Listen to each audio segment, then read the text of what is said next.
మన పూర్వీకులు కోతులే అనే మాట నిజమే అయినా నమ్మశక్యం కాదు.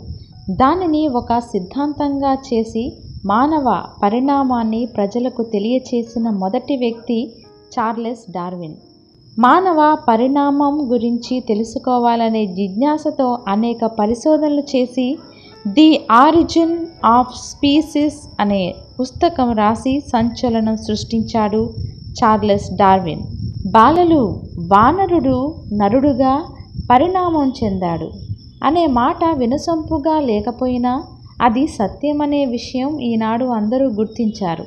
నరుడే కాదు, సృష్టిలోని ప్రతి జీవి పరిణామ క్రమంలో అభివృద్ధి చెందుతూ ఇప్పుడు ఒక రూపాన్ని పొందింది. కానీ గతంలో ఆయా జీవుల రూపం మరోలా ఉండేది, కాలక్రమేణా పరిణామం చెందింది అని ప్రముఖ శాస్త్రజ్ఞుడు చార్లెస్ డార్విన్ మొదటిసారిగా కనుగొన్నారు. విజ్ఞాన